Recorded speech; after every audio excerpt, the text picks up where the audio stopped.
Hey guys, want to hear a fun story about a red car?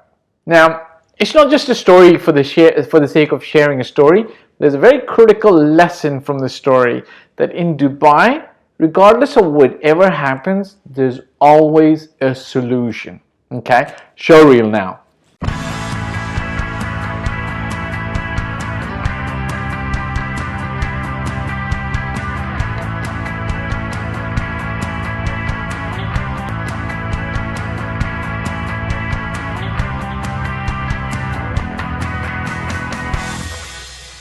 Okay, welcome back. Check this out. So a couple of months ago, let me describe the issue and the problem, and then let me share with you the solution that we came up with, or how we reached the solution, and then perhaps there are lessons for you from the real estate sector, specifically in Dubai, because here's something I want to share with you. Dubai is a maturing real estate market. Okay, and there's so much happening, so much activity is happening that sometimes you might run into some kind of problems or some kind of obstacles or challenges, right? But don't forget that in Dubai there's always a solution. Well, you could actually kind of technically take that across the board around the world. There's always going to be a solution. You just need to be persistent and hit the right note or hit the nail on the head to find a solution. Let me set it up for you. Let me explain what the issue was. So some months ago, I helped one of my premium clients rent a property in a very premium area of Dubai. Okay, we went around, we did all the property selections, we started with the proper thing, did the discovery, recognized what he needed, went around looking for properties, maybe looked at 5 to 10 properties, boiled it down to one particular property that looked great, amazing. The landlord was super nice. He had an annual maintenance contract, or well, he got the annual maintenance contract for my tenant, for my client.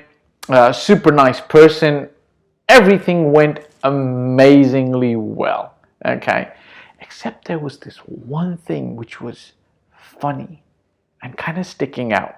Now, I'm not embarrassed to share this with you that as professional job that I did and my team did, this was this one little thing that we completely missed out. We visited this villa about 3 times before we actually signed on it, okay? Maybe 3 or 2 times. Now, every time we went to this villa, we would see this red car. I should have done this in red, but there was this red car parked in the garage, right, or the car garage. There was this red Audi, nice looking sports car, just parked over there. Okay, now silly me, I just assumed it belonged to the landlord, right? The agent who was representing the landlord assumed it belonged to the landlord. He had some extra cars around. He did have space perhaps in his original villa wherever he lives, and he just parked it down over there, and we just assumed that this car was going to go away the day we moved in. Guess what? The car was there to stay. This is what we found out later. Well, we knew during the process, we knew that the older tenant of the landlord had skipped town, kind of like ran away, and then it took them some time to do the requisite paperwork to make sure that, you know, the old tenant's furniture, belongings, etc., whatever it was removed. The court in Dubai, which is the rental dispute committee, gave a ruling that yes, now you can rent the villa out to any other potential tenant. Fine, great. However, that car belonged to the original tenant, or not the original tenant, the previous tenant. Okay, now here's the thing. The landlord was not in town, and the team that he had dealing with this were very proficient, very good. They were his office team, so they knew their office work really well. They didn't know the real estate landscape or the Dubai landscape that revolves around real estate fairly well. No problem, my tenant's a very easygoing person, very high net worth individual. He moves into the villa, and then we bring this up to the landlord and we say, look, car's gotta go, right? And so then the landlord's team came to us and said, we've been trying for months, we've got no solution, we just don't know what to do about this, right?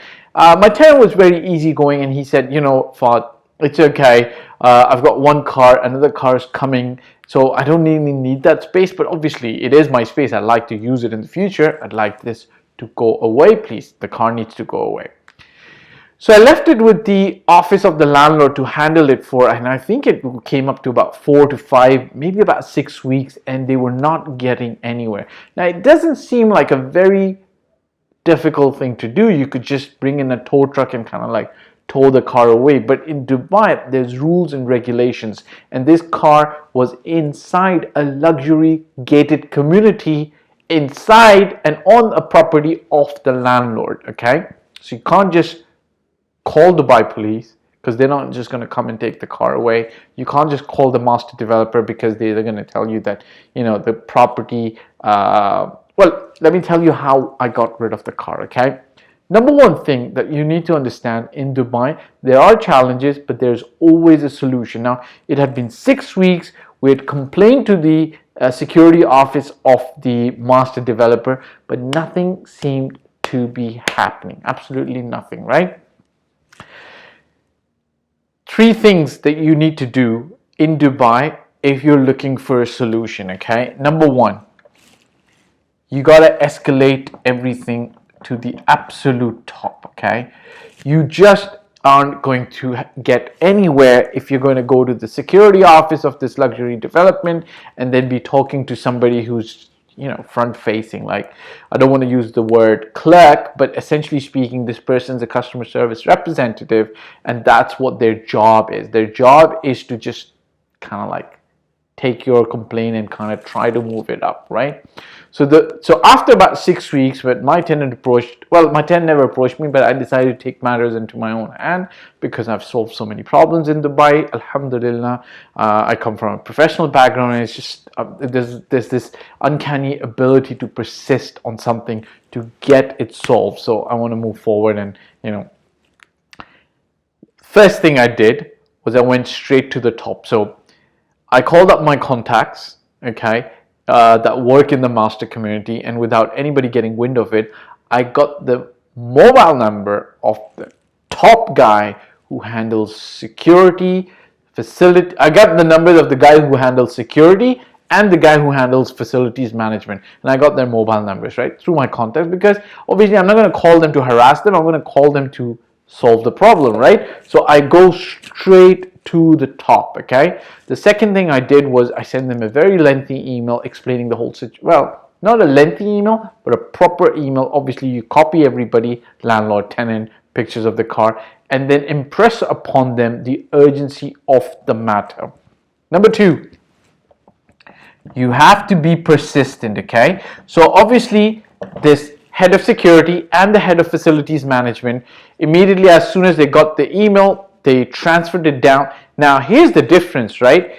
Because instead of going to the customer service rep who's going to try to move your complaint upwards in Dubai, you go to the top, who then moves it downwards, right? So the customer service rep, who do they generally listen to more? Their bosses or you? Yes, they're there to serve you, but if it comes from the top, which is their manager, supervisor, or the top boss, they're going to be on top of it. So as soon as I sent that email to the top security official, he kind of like copied and forwarded it to the people who were on the ground gonna get the job done, and they moved into action. But they came back to us and they said, look, the abandoned car is on the private property of the landlord. Essentially, the master developer can't do anything. If it was in the common areas, then they would have taken it off. Nobody would have been the wiser. They would have taken it and put it in the Dubai police or the Dubai municipality compound.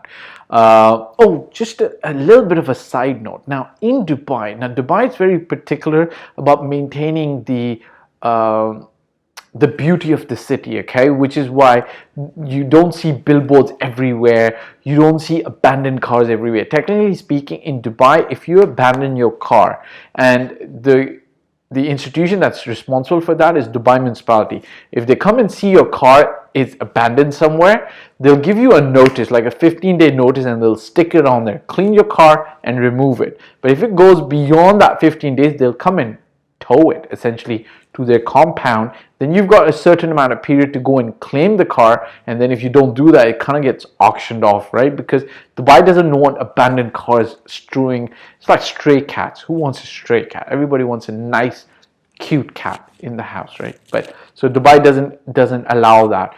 But this car wouldn't, the Dubai municipality wouldn't just come and take it because it's on the private master developers area. Now the master developer can't do anything with it because it's on the private property of the landlord, and the landlord can't remove it, essentially speaking, because it doesn't belong to him. It belongs to somebody else who's skipped town. Okay, but do we give up? We don't give up, right? So we'll go to the top, he pushes it down to the bottom, but then because master developer said we can't do anything, guess what? You look at other avenues, okay? And you use the right person for the right job, okay? So stay persistent, and if one avenue doesn't work, you go second and third avenue, okay? So the car was registered to another emirate, Ras Al Khaimah. I contacted police there, and I contacted Dubai police as well, okay? Now here's the thing.